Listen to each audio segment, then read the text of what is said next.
예, 앞부분에 제가 이렇게 썼습니다. 아담이 죄를 지어 타락함으로써 하나님께서 원래 의도하셨던 인간의 참 모습은 보여줄 수 없게 되었습니다. 죄를 짓지 아니하고 하나님의 과의 교제 가운데에서 하나님께서 의도하셨던 대로 잘 성장해서 아름답게 하나님과 동행하는 그러한 인간의 모습을 우리가 보고 싶었지만 아담이 죄를 짓고 그 이후에 모든 자손들이 죄의 후손들이 됐죠. 그래서 우리는 죄의 자녀가 되고 진노의 자녀가 되는 바람에 그와 같은 참 인간이 하나님께서 기대하셨던 인간의 참 모습을 볼 수가 없게 되었습니다. 이 하나님께서는 타락한 아담의 후손을 죄로부터 구원하시고 아드님을 보내주셨습니다. 예수님을 보내셔서 이제 구원은 하셨는데 그 구원은 단순히 심판으로부터 형벌로부터의 구원뿐만 아니라 죄들로부터의 구원이어서 죄를 짓지 아니하고 원래 하나님께서 의도하셨던 참 인간의 모습을 보여주시는데 그 방법은 예수 그리스도를 주님으로 받아들여서 그 예수 그리스도께서 우리 안에서 삶을 주관하실 때 내가 사는 것이 아니요 그리스도께서 내 안에 사실 때만 가능하게 되는데 그렇게 되면 어떤 스타일로 어떤 모습으로 우리가 이 세상에서 살아갈 것인가를 보여주는 책이 누가복음이라고 했습니다. 하나님께서는 예수 그리스도께서 이 구약의 예언대로 유대인의 왕으로 오셔서 메시아로 오신다는 사실을 보여주기 위해서 마태복음을 쓰셨고 예수 그리스도께서 하나님의 종으로서 일꾼으로서 이 땅에 오셨음을 보여주기 위해서 마가복음을 쓰셨고 하나님께서 참 인간이라는 것이 어떤 삶을 어떠한 모습이 참 인간의 모습인가를 보여주시기 위해서 누가복음을 쓰셨고 그 예수 그리스도는 단순히 인간일 뿐만 아니라 영원한 창조주 하나님이시라는 사실을 주님이라는 사실을 보여주시기 위해서 요한복음을 기록하셨는데 참 인간이신 예수 그리스도가 어떠한 모습을 보고 살았는지가 누가복음에 너무 자세하게 나와 있지만 오늘 저희는 그분이 기도하셨다. 하나님이시라면 기도하실 이유가 없죠. 할 필요도 없고 그렇죠. 그러나 예수님은 한 인간이셨기 때문에 이 땅에서 기도하셨다. 요한복음에 보면 예수님께서는 하나님이시기 때문에 아들로서 대제사장으로서 요한복음 17장에 대제사장으로서 하나님께 우리들을 위해서 기도하는 장면이 나오지만 그거는 기도했다는 말도 써있지도 않고 그냥 말씀하셨다 이렇게 돼 있고요. 뭐 그걸 기도라고 하더라도 그것 외에는 하나님께 인간으로서 도움을 요청하는 기도를 한 내용이 요한복음에는 전혀 기록되어 있지 않습니다. 그럴 필요가 없죠. 그분은 참 하나님으로 오셨기 때문에.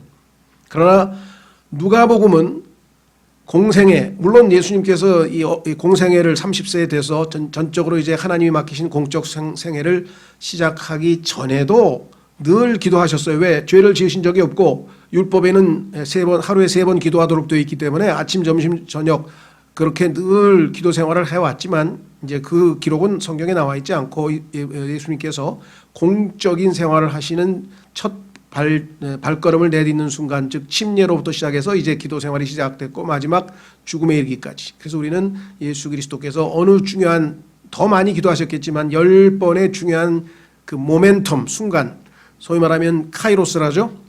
크로노스라고 하는 것은 시간이 흘러가는 시간이에요. 1분, 2분, 3분, 4분 쭉. 그러나 그 중에서 어느 한 순간이 우리에게는 매우 중요하죠. 그렇죠? 예. 그래서 예를 들면 우리 그리스도인들에게 있어서는 예수 그리스도를 믿고 구원받은 순간이 우리에게서는 아주 중요한 순간이죠. 그 순간, 중요한 때 이것을 우리가 또 다른 시간의 개념이 카이로스라 이렇게. 그래서 이 카이로스라고 하는 제목의 책이 지금 2권이 나와 있는데 아주 유용합니다. 일상적으로 우리가 매일매일 흘러가는 시간이 아니라 어느 한 순간에는 하나님과 깊은 교제를 갖고 하나님 앞에서 회개하고 하나님으로부터 변화되고 자신의 어떤 삶이 변화되고 이런 순간들이 있을 텐데 예수님께서 기도했던 그 10번의 카이로스 순간들을 우리가 한번 확인을 해보고 우리에게 주님을 기억하는 게 먼저 그 다음에 우리가 삶에 적용하자. 왜? 주님께서 본을 보이시고 발자취를 따라오게 하셨다고 성경에 기록을 했으니까 다른 무엇보다도 하나님의 아들이신 분이 인간의 모습으로 이 땅에서 사시면서 늘상 기도해야 될 필요가 있었다면 우리야 말하면 뭐 하겠느냐. 그렇죠? 자, 그래서 이렇게 기록을 했습니다. 그러나 그것에 더해 하나님은 원래 창조하신 인간의 참 모습이 무엇이었는지 예수님의 생애를 통해 보여주셨습니다. 오늘 우리는 누가복음을 통해 기도하시는 예수님을 기억하면서 우리의 본으로 삼고자 합니다. 첫 번째, 예수님은 오늘 우리가 살펴보니까 하나님의 일을 시작하기 위해 하나님의 일을 시작하는 준비 단계로 기도하셨다. 침례를 통해서 이제 하나님께서 이제 맡기신 그 일을 이제 공개적으로, 여태까지는 private life, 사생활, 사적인 생활은 성경에 어렸을 때 수태고지에서 태어난 거하고 그 다음에 12살 때 예루살렘에서 있었던 에피소드 한 개만 빼고는 예수님의 30살까지의 생활에 대해서는 성경에 침묵하고 있습니다. 쓸데없는 뭐 추측을 해가지고 이상한 책들을 쓰는 사람이 있는데 그런 건 전혀 다 요즘 말하는 페이크니까 다 페이크 뉴스 볼 필요가 없고요. 자, 예수님께서 이제 공적으로 사람들에게 나타납니다. 그렇죠. 누구신지를 이제 드러내시면서 하나님이 맡기신 일을 수행하는데 그때 침례를 받으시고 나오시면서 기도하셨다. 그 기도를 했을 때 하나님께서 어떻게 하셨는가 보니까 성경에 하늘의 열리며 엄청난 일이 벌어져서 하늘이 열렸어요. 그래서 어떻게 했냐? 성령님께서 몸의 형태로 비둘기 같이 그분 위에 내려오시고 하늘로부터 한 음성이 나서 이르시되 너는 내 사랑하는 아들이라 내가 너를 매우 기뻐하노라 하시니라. 우리도 마찬가지죠. 예수 그리스도를 믿고 구원받는 순간에 우리는 소위 말하는 영접 기도, 예수님 나의 구조 원자가 되어 주십시오. 예수님 감사합니다. 구원시켜 주셔서 감사합니다. 뭐 어떤 표현을 하든지 간에 우리가 그와 같은 의사표시, 이걸 우리가 감사 기도라고 한다면 또는 영접 기도라고 한다면 그 순간에 우리에게도 영적으로는 하늘문이 열리고 성령께서 우리 안에 내주하시면서 그때부터 우리도 하나님을 섬기는 삶이, 우리의 신앙생활이, 우리의 두 번째 인생이 시작이 되는 것이죠. 그리고 그 순간 예수님하고도 똑같이 하나님께서 우리를 매우 기뻐하신다. 왜? 하나님의 아들이 되었기 때문에. 예수님으로 말미암아 우리가 하나님의 아들이 되고 의롭게 됐기 때문에 하나님이 매우 기뻐하시는 일이 우리에게도 있었었죠. 자, 그렇죠? 예, 그래서 성경에 보니까 여기서부터 이제 우리의 소위 말하는 신앙생활이 시작이 되고 예수님도 시작했습니다. 그 다음에 사실 보면은요, 예수님께서 시험 받는 장면이 나와요. 근데 여기 뒤에 보면 좀 이따 4장에, 그러니까 예수님께서는 아마 어쩌면 그 광야에 가서 시험을 받고 그 다음에 그것을 이겨내고 무장하기 위해서 더더욱 기도가 필요했었는지도 모르겠어요. 우리의 신앙생활도 이제는 우리가 뒤에 가서 나중에 알았지만 처음부터 우리가 뭐 영적 전쟁을 하게 될지를 우리는 몰랐겠죠. 그렇죠? 우리는 그냥 감사 기도하고 우리의 일생을 주님 손에 맡깁니다. 나는 이제 주님 손에 모든 걸 의탁합니다. 뭐 그렇게 기도를 했을 텐데 어쨌거나 첫 번째 순간 우리에게도 그와 같은 순간이 있었고요. 두 번째 5장 16절로 가보겠습니다. 5장 16절로 가면 예수님께서는 언제 기도하셨는가? 그분께서 광야로 물러가서 기도하시더라. 광야라고 하는 것은 사람들이 없는 곳, 아주 이 한적한 곳, 아무도 없는, 그렇죠? 먼 곳으로 가가지고 기도를 했다 이렇게 되어 있는데 왜 그랬는지는 그 이유가 15절에 있네요. 그러나 그분의 명성이 더욱 널리 퍼짐에 큰 무리들이 함께 와서 말씀도 듣고 또 그분을 통해 자신들의 병약함도 고치려 하더라. 자, 병을 고치고 말씀을 가르치고 하는 것은 예수님께서 늘 하시는 일인데 너무 분주하고 바쁘게 됐고 너무나 사람들이 몰려와서 거기 앞부분에는 명성이 더욱 널리 퍼졌다. 점점 요즘 말로 하면 인기가 올라가서 자꾸만 주목을 받게 되고 막 여기서도 예수님 소리가 나오고 저기서도 예수님 소리가 나오고 이렇게 돼서 차분히 하나님께서 자기 신에게 맡기신 일 사역을 수행하는 데에는 많은 번잡함과 그다음에 바쁘고 심지어는 뭐 식사할 시간도 없다는 얘기가 성경에 여러 번 나왔으니까 얼마나 바쁜지 사람들이 몰려와서 그래서 결국은 예수님께서는 하나님과의 교제의 시간을 확보하기 위해서 한적한 곳으로 물러가서 조용히 아무도 없는 곳에서 하나님과 1대1의 시간을 갖고 계셨다. 사실 우리나라에도 보면요, 제가 기억하는 사람도 여러집니다. 뭐 우리나라뿐만 아니라 전 세계 하나님의 일꾼으로 이렇게 인정을 받아서 소위 말하면 이렇게 훌륭하고 뭐 능력 있고 아니면 뭐 설교도 잘하고 약간 이렇게 떠오르는, 그래서 많은 사람들에게 이렇게 주목받는 그러한 목회자들 중에 상당수가 중간에 다 꼬꾸라졌어요. 왜 그랬을까요? 예수님처럼 한적한 곳으로 물러가서 기도하고 겸손하게 자기 위치를 다져야 되는데 붕 떠가지고 야 이게 웬일이냐 이게 내가 굉장히 대단한 사람인가 하고 착각하고 있다가 nothing 아무것도 아닌데 something 뭔가인 것처럼 착각하지 말라 하고 성경에 갈라디아에서 말씀해 있는데 그 말씀을 지키지 못하고 중간에 뭐 온갖 스캔들을 벌이는 것도 말할 것도 없고 그런데도 더 수치스럽게 어디로 도망가서 회개하고 평생을 회개하거나 살 것이지 그냥 또 여기 가서 딴 데 가서 교회 세우고 우리가 볼 때도 야 저건 양심이 마비되지 않고 어떻게 저런 짓을 하는 뭐 그런 사람들 여러분들 많이 보셨을 텐데 어쨌거나 뭐 그렇게 사역자 아니더라도 우리가 삶에서 막 직장일에 채이고 막 애 키우는데 치이고 막 바쁘고 막 이러다 보면은 영적인 감각이 뚝 들어가지고 아무것도 안 됩니다. 그럴 때는 빨리 딱 일단 멈추고 피해서 숨어서 한적한 곳으로 가서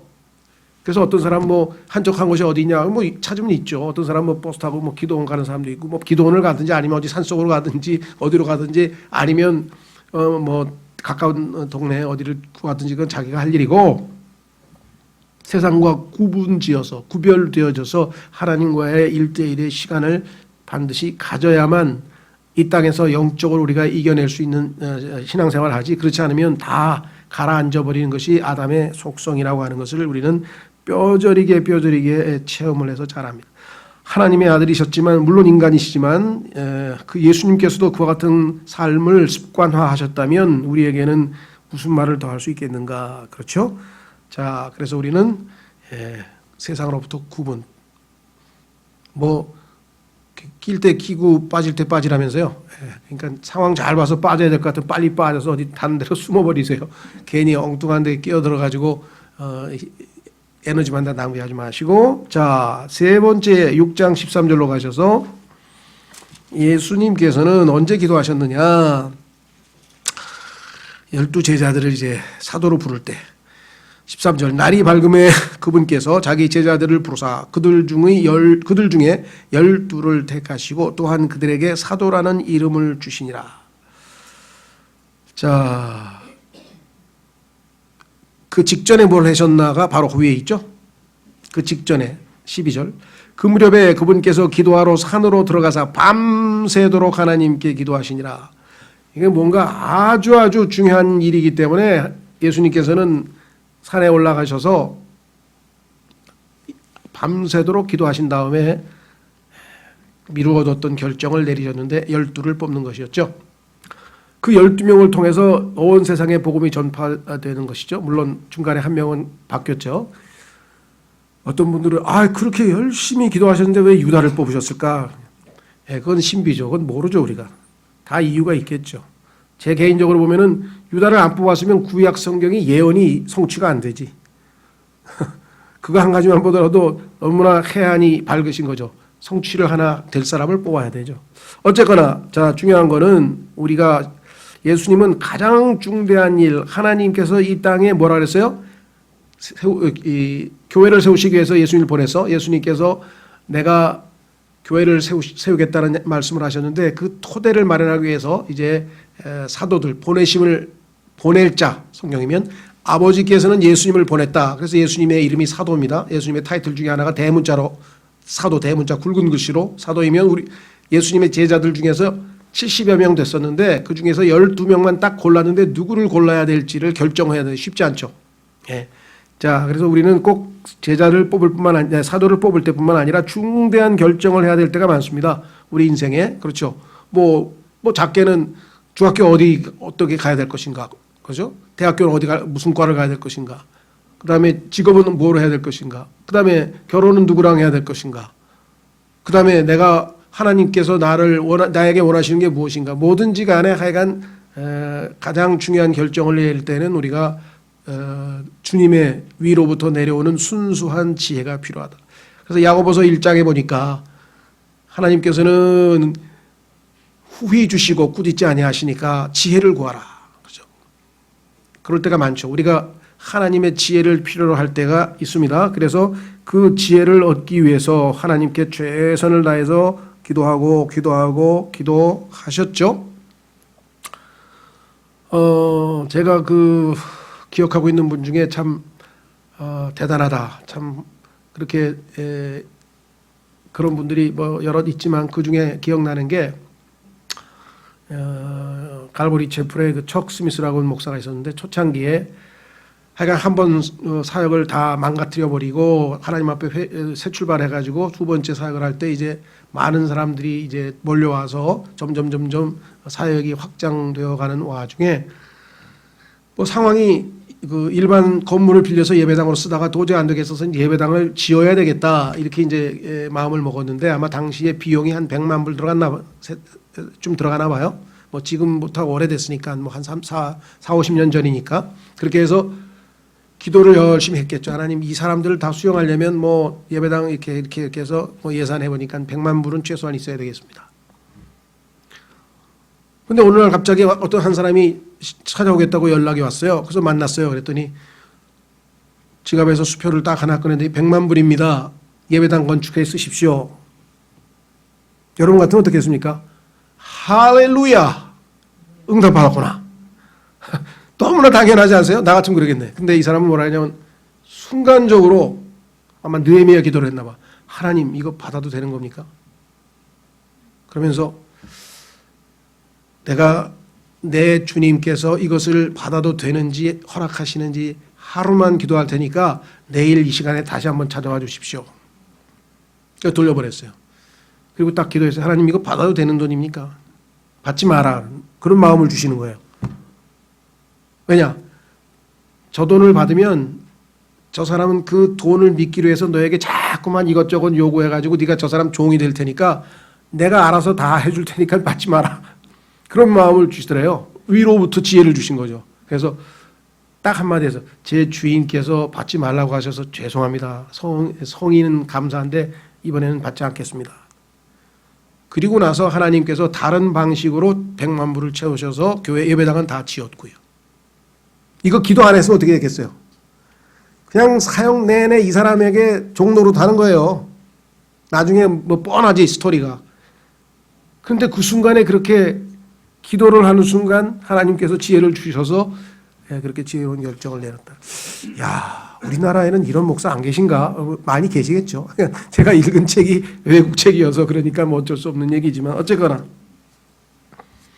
그리고 이분은 또 재밌는 게 자기가 크게 이 농장을 운영했는데 그 농장이 불에 타서 다 날아갔어요. 그 다음날 광고하면서 어제 참 너무 이상한 일이 일어났어요. 그래서 왜? 그러니까 우리 농장 주인이 자기 밭을 다 태워버렸네. 농장 주인이 자기가 아니고 농장 주인이 자기 밭을 다 태워버렸어요.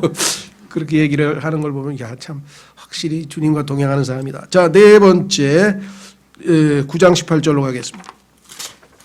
네 번째 9장 18절. 그분께서 홀로 기도하실 때 그분의 제자들이 그분과 함께 하더라. 같이 기도했겠죠, 당연히.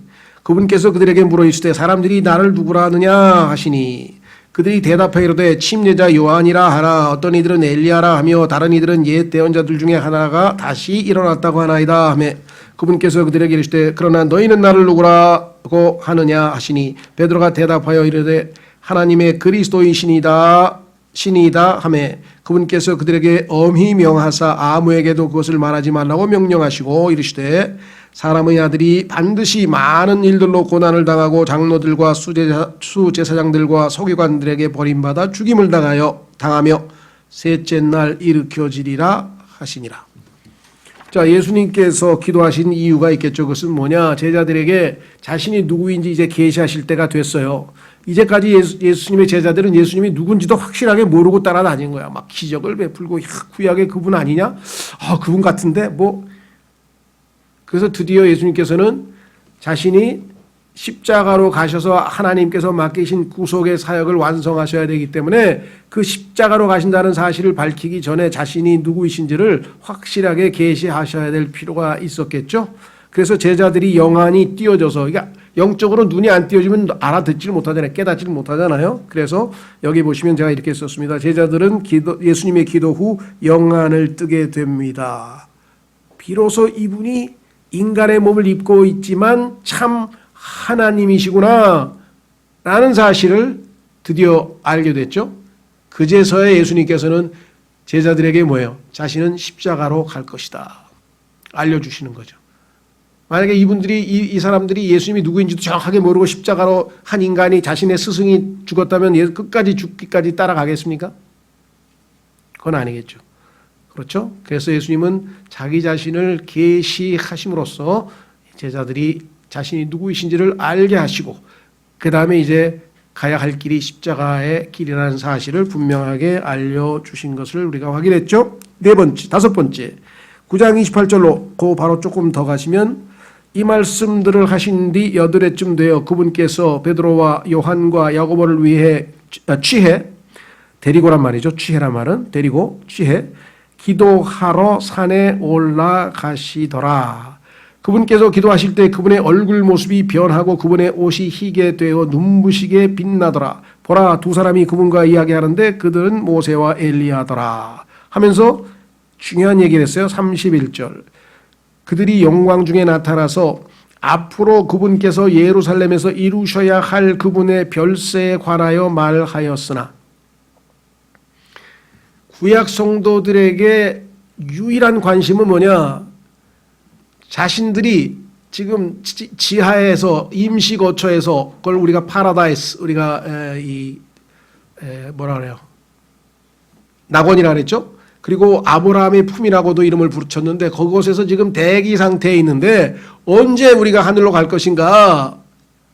누군가 하나님의 아들이신 그분이 구속 즉 십자가에서 피를 흘리고 죽으셔서 죄가 완전히 제거되어야 비로소 이제 하늘로 갈 수가 있단 말이죠. 그래서 예수님께서 승천하실 때 데리고 올라가셨다고 에베소서 4장에 써 있잖아요. 그렇죠. 그렇다면 그들의 관심이 뭐겠어요? 언제 예수님께서 죽으심을 통해서 피를 흘리심을 통해서 구속이 이루어질 것인가? 그들이 정결하게 될 것인가? 깨끗하게 되어서 하나님 품으로 올라갈 수 있을 것인가? 그래서 테마가 뭐예요? 당연히 별세라고 써 있잖아요. 31절에 성경에서 유일하게 이들 즉 모세와 엘리야와 예수님과의 대화의 주제가 무엇인지를 딱 한 군데에서만 밝혀주는데 바로 여기에 나와 있어요. 자, 우리가 예수 그리스도께서 자신의 영광을 보여주실 때에는 기도 후에 보여주셨다. 우리도 마찬가지입니다. 교회에서 정말 어떤 그 영광스러운 주님의 임재가 느껴지고 오늘 정말 주님이 나와 함께 하시는 것 같고 하나님의 말씀이 내 마음에 확 들어오고 뭔가 아주 이 충만한 어떤 느낌을 우리가 느낄 때가 있는데 하나님의 영광스러운 임재가 의식될 때가 있는데 그럴 때는 언제? 기도가 올바로 하나님 앞에 들어졌을 때 여러분들 기도할 때 다른 어떤 순간보다도 더 하나님과 밀착되어서 가까이 있고 주님이 임재하신 것을 우리가 느낄 수 있는 것처럼 기도는 하나님의 영광이 나타나는 프로세스에 중요한 역할을 한다. 그래서 우리는 예수님은 은자가 두 번이나 들어갔네. 예수님은 기도하신 후 제자들에게 영광을 보여주셨습니다. 그렇죠? 자, 여섯 번째 누가복음 11장 1절. 누가복음 11장 1절. 예수님의 생애는 지속적으로 기도와 동행합니다. 기도로 시작해서 기도로 끝나죠. 그분께서 11장 1절 어떤 곳에서 기도하시다가 마치심에 그분의 제자들 중에 하나가 그분께 이르되 주여 요한이 자기 제자들에게 가르쳐 준 것 같이 우리에게도 기도하는 것을 가르쳐 주소서 하니. 여태까지 제자들은 예수님께 기도하는 것을 가르쳐 달라고 하는 요청을 해본 적이 없어요. 그런데 예수님께서 기도하신 후에 그들이 영적인 갈망이 안에서 솟아나서 우리도 기도 잘하고 싶습니다. 배우고 싶습니다. 여러분 어떠세요? 보통 때 아무리 얘기를 해도 콧방귀도 안 뀌고 들은 척도 안 하고 관심도 없었는데 내 힘으로 안 되는구나. 기도하자. 하나님 저는 이제 저 사람 절대로 안 찾아갑니다. 지발로 저한테 찾아올 때까지 저는 기도만 하겠습니다. 뭐 이렇게 해가지고 기도만 하고 잊어버렸는데 오늘 갑자기 연락이 왔어. 만나자고. 그래서 왜 그러니까 성경 좀 배우고 싶은데 도와줄 수 있냐고. 네가 성경을? 웬일이니? 웬일은 웬일이에요. 하나님이 보내신 거지. 그렇죠? 아무리 해도 그런데 야, 니네 교회에서 뭐 12월 25일 날 무슨 뭐 복음 집회가 있다는데 거기 나 좀 가도 되냐? 아니, 네가 웬일이야? 웬일은 웬일이에요. 기도했으니까 하나님께서 보내시는 거예요. 여러분들이 만약에 그런 긍정적인 반응을 얻으려면, 그렇죠? 여러분들께서 꾸준히 기도하면 언젠가 하나님께서 딱 타이밍에, 하나님의 그 아까 얘기했죠, 카이로스, 그 순간에 하나님이 정하신 그 타이밍에 이렇게 사람들이 찾아온다는 것이죠. 그렇죠? 예, 그래서 우리의 사역에서도 지루하리만큼 아무 열매도 없을 때가 많죠. 그렇죠? 꾸준히 하나님께 기도하고 기다리는 거예요. 때가 되면 그 싹이 나는 거죠. 하나님께서 우리에게 기도를 통해서 이와 같이 긍정적인 반응을 통해 사역을 성취하시는 것을 우리가 확인해 볼 수 있습니다. 그래서 예수님께서도 제자들이 이렇게 영적으로 성장하는 반응을 올바르게 긍정적으로 보인 것은 다름 아닌 기도하시는 모습을 보게 되는 것이겠죠. 자, 그 다음에 이제 7번째로 갑니다. 누가복음 22장 32절, 예수님께서 이번에는 무엇을 위해서 기도하셨는가? 누가복음 22장 32절. 이게 이제 우리가 교회에서 가장 많이 실천해야 할 기도 중에 하나입니다. 이 기도는 어떤 기도냐? 예수님은 제자들의 믿음이 쇠하지 않도록 기도하셨습니다. 자, 확인해 보겠습니다. 누가복음 22장 32절.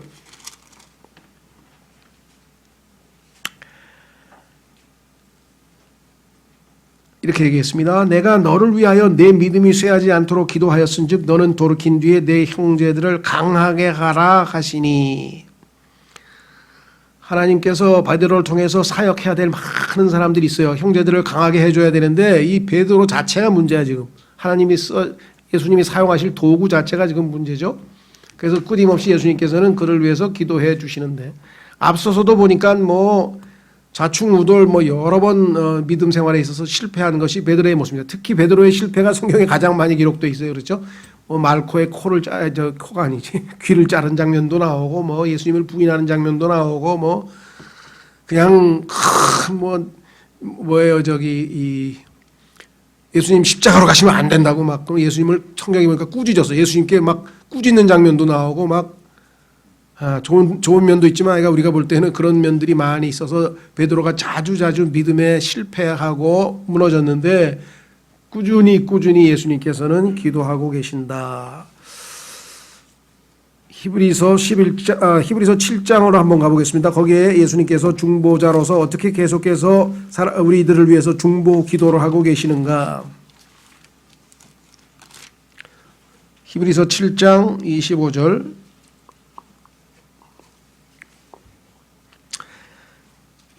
그러므로 그분께서 항상 살아 계셔서 그들을 위해 중보하심을 보건대 그분은 또한 자기를 통하여 하나님께 나아오는 자들을 끝까지 구원하실 수 있느니라. 여기서의 구원은 우리가 혼의 구원뿐만 아니라 매일매일의 삶에서 죄의 권능으로부터의 구원이 포함되겠죠. 대제사장으로서 그분 앞에 나아가 우리의 모든 나약함과 우리의 무기력함과 우리의 그러한 것들을 고백하고 할 때에 그분께서 응답하실 터인데, 자, 그래서 보통 구약의 경우에는 사람이 위기에 빠졌거나 어려움에 처했을 때 보통 중보 기도를 많이 하는 장면이 나오는 반면에 신약에서는 영적인 부흥, 그 사람이 영적으로 무너졌을 때, 영적으로 아주 이 상황이 안 좋을 때 그들을 다시 회복시키고 부흥시키는 그런 기도들이 대부분입니다. 사도 바울의 기도를 봐도 그렇고요. 자, 그래서 예수님께서는 베드로를 위해서 계속 기도했죠. 우리도 여러분들도 아무리 기도해도 요지부동 변함이 없어요. 그런 분들이 있어요. 변할 때까지 끝까지 기도하는 거죠. 하나님께서 때가 되면 어떻게 변화시킬지 우리는 아무것도 모르는 겁니다. 그렇죠? 자, 그래서 우리는 다른 여러 지체들 예수님처럼 기도하는 것이죠. 누군가가 그런 재미있는 이야기를 했는데 재미있다기보다도 의미 있는 것 같아요. 만약에 우리가 옆방에서 예수님께서 기도하고 계신다는 사실을 알고 있다면 우리가 이 삶에서 신앙생활에서 그렇게 무기력할 수 있겠는가? 왜 중보하신다는 말씀이 있잖아요. 지금도 성경에 보니까 로마서 8장 34절에 지금도 하늘에서 우편에서 우리를 위하여 예수님께서 중보하고 계신다, 기도하고 계신다라고 분명하게 써 있잖아요. 근데 우리는 멀리 계신 것 같지만 영의 세계에는 그런 게 없죠. 우리가 지금 여기에 뭐 6, 70명 이렇게 나와 있지만 나오지 않고 계신 분들도 실제적으로 영으로 함께 있다고 고린도전서 5장 3절에 기록해 놓은 것을 보면 영의 세계는 우리가 시간, 거리 이런 것 상관없이 하나 될 수 있다. 자, 그래서 여러분과 저도 이것을 본받고 예수님의 발자취를 따라가야 한다면 주변에 있는 형제자매들의 상황을 지켜보고 관심 있게 지켜보고 도움이 필요한 사람들에게 회복을 위해서 늘 기도하는 겁니다. 저도 지금 한 거의 9년, 10년째 기도하고 있는데 요지부동이에요. 그래도 어쩔 수가 없어. 왜? 더 기도해야 돼. 왜냐하면 기도를 해도 안 되는 사람은 어떡하겠어요, 내가. 그냥 뭐라 그럴까, 낙심이라 그러나 좌절이라 그러나 아니면 자기 세계에 갇혔다 그러나 하여간 영적으로 회복이 안 돼요. 하나님께 뭐 기도하고 예수님 기도하신 것처럼 우리가 본받아서 기도할 때 어느 순간에 과거에 아마 여러분도 기억나시는지 모르겠는데요. 저희 교회에서 기도 제목 중에 하나가 이제 요즘은 이제 저희가 코로나 때문에 좀 기도를 짧게 이제 좀 줄여서 했는데 그렇지 않으면 저희가 보통 8시 20분서부터 9시까지 약 40분 정도 기도를 하는데 그때 흩어져서 기도도 하고 또 전체도 기도하고 할 때 그 기도 내용 중에 하나가 뭐냐면 교회 생활이 중단되신 분들, 지금 코로나처럼 그런 게 아니라 정상적인 상태인데도 불구하고 마음이 뭐 실족했거나 아니면 뭐 타락했거나 아니면 뭐 상처를 입었거나 뭐가 됐든지 간에 약간 교회 생활에 규칙적으로 정상적으로 나오지 못하고 그것이 특히 장기적으로 된 분들이 영적으로 회복되게 해달라고 하여간 10몇 년 동안 기도 제목이 항상 그것 중에 하나 들어가 있었어요. 그래서 기도 응답을 받은 사람이 내 기억만 해도 벌써 서너 명 확실하게 저 사람이 이게 몇 년 만이야 교회를 나오다니 몇 년 만에 교회를 나온 분이 있어요.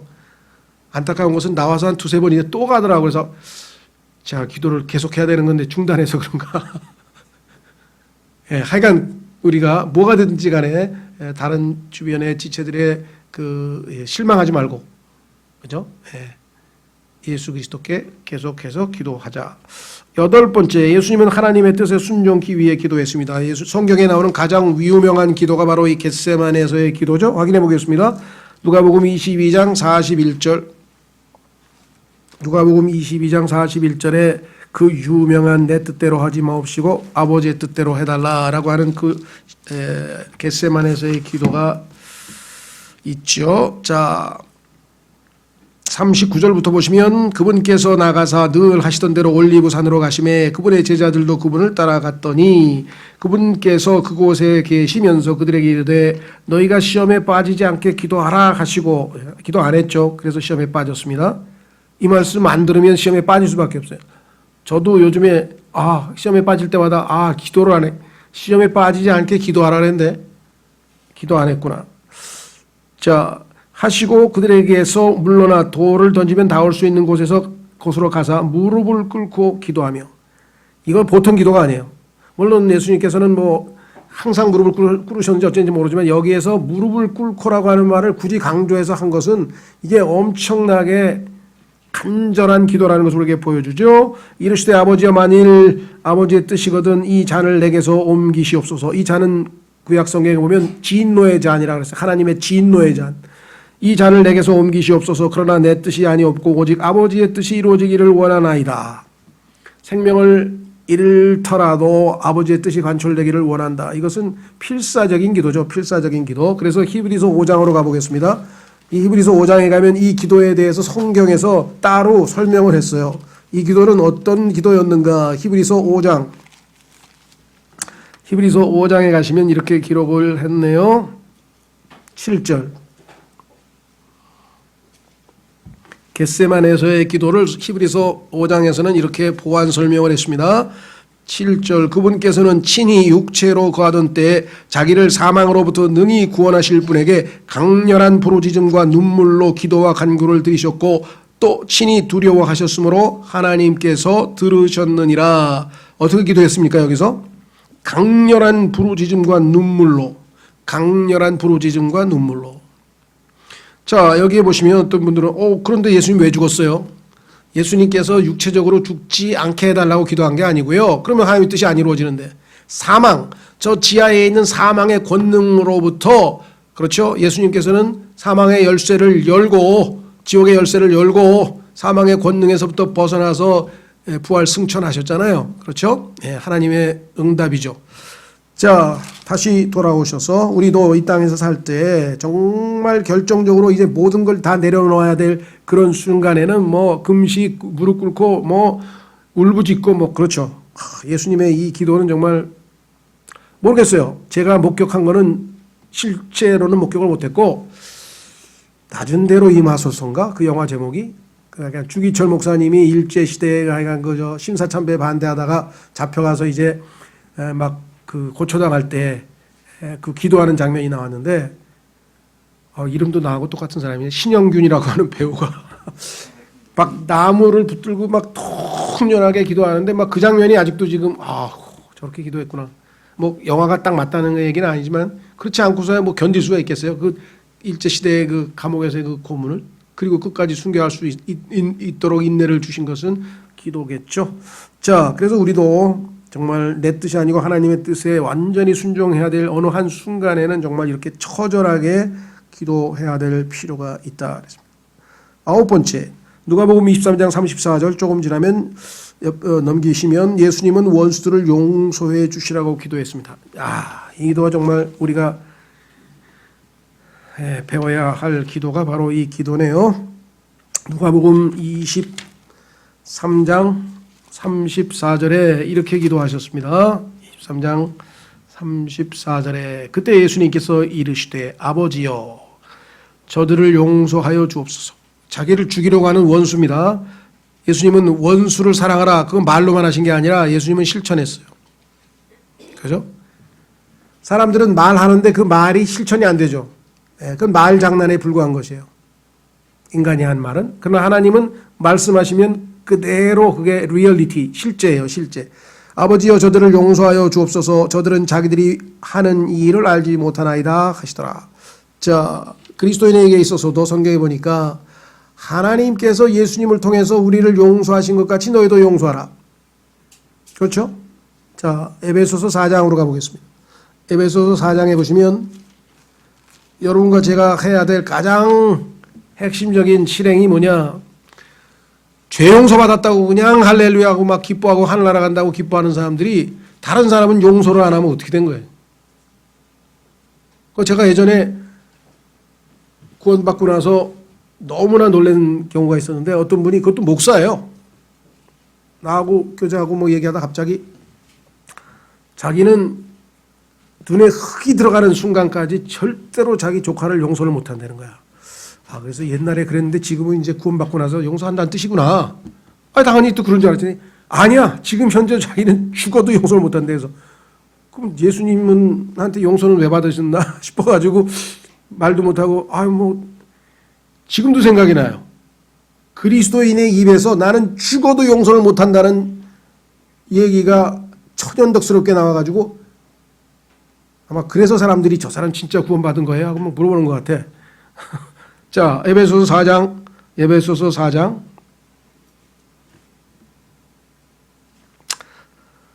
30절서부터 보겠습니다. 하나님의 거룩한 영을 슬프게 하지 말라. 그분으로 말미암아 너희가 구속의 날까지 봉인되었느니라. 그러면 하나님의 영을 슬프게 하는 짓이 뭐냐? 거기 써있네. 31절. 너희는 모든 쓴 것과 진노와 분노와 소리 지르는 것과 비방하는 것을 모든 악의와 함께 버리고 서로 친절히 대하며 상냥한 마음을 품고 서로 용서하기를 하나님께서 그리스도로 인하여 너희를 용서하신 것 같이 하라. 예수님이 원수를 용서하셨다면 우리도 내가 가장 미워하는 사람, 내가 정말 나를 힘들게 하는 사람, 그런 사람들 위해서 더 기도를 해야죠. 그 사람은 기도해 줄 사람도 없어요, 사실. 그렇죠? 우리 빼고는 그 사람 위해서 누가 기도해 줄 사람도 없다니까. 하나님, 저런 불쌍한 인간이 예수 그리스도를 믿고 사랑의 사람으로 바뀌게 해 주십시오. 이렇게 기도를 해야죠. 사도 바울은요, 예수 믿는 사람들을 증오했어요. 그래가지고 다 잡아다가 그냥 넘겨서 다 죽이기도 하고 그랬네. 어마어마하게 증오했는데 나중에 변해가지고 형제 자매들을 위해서 자신의 생명을 내어놓은 사람이잖아요. 자, 그 다음에 우리는 마지막으로 예수님께서는 죽음의 순간마저도 하나님께 내 영을 맡깁니다 하고 기도함으로써 자신의 생애를 마감했죠. 확인해 보겠습니다. 누가복음 23장 마지막 기도 46절에 누가복음 23장 46절에 이렇게 예수님께서 기도하셨네요. 예수님께서 큰 소리로 외치시고는 이르시되 아버지여 내 영을 아버지의 손에 맡기나이다 하시고 이렇게 말씀하신 뒤에 숨을 거두시니라. 시작부터 끝까지 예수님 삶이 전체가 다 기도로 이루어졌죠. 꼬리에 꼬리를 문다는 기도를 하고 또 기도를 하고 또 기도를 하고 그 순서도 보세요. 성경에 보니까 침례서부터 시작해가지고 세상으로부터 구별되어져 가지고 그렇죠. 그 다음에 하나님께 중요한 순간에 지혜를 구하시고 제자들에게 계시를 하시고 영광을 나타내시고 제자들의 믿음이 약해지지 않도록 기도하시고 등등등등 쫙 마지막 순간에 자신을 원수들을 용서하시고 자신의 영을 하나님께 온전히 의탁하시고 그리고 자신의 뜻을 꺾고 하나님의 뜻이 이루어지도록 겟세마네에서의 처절한 기도와 함께 자신의 생을 마치셨죠. 그래서 우리 그리스도인의 삶에서 예수님을 우리의 본이라 example, 그래서 우리가 그분의 발자취 footsteps를 따르도록 본을 보이셨다. 그 중에서도 우리가 제일 우선적으로 본받아야 될 것은 뭐냐? 그분의 기도 생활이죠. 그분도 인간으로서는 기도를 통해서 이 모든 삶을 성취해 이루셨잖아요. 그렇죠? 더더군다나 이 코로나 시대에 뭐 기도 안 하고 뭐 하겠어요? 그렇죠? 예. 두 가지. 우리의 신앙이 인내하고 승리하고 무너지지 않고 더욱 하나님께 밀착하도록. 두 번째, 이 세상에 이 심리적으로 위축돼서 많은 사람이 지금 뭐 이 정신과 질환, 뭐 두려움, 위축, 불안, 뭐 지금 얼마나 예수님 안 믿는 사람들은 어디다 하소연할 데가 없는데 그런 사람들이 예수 그리스도의 품으로 돌아와서 구원을 얻고 참 안식을 얻고 참 평안을 얻고 새로운 출발할 수 있는 좋은 계기가 되도록 적어도 그 두 가지.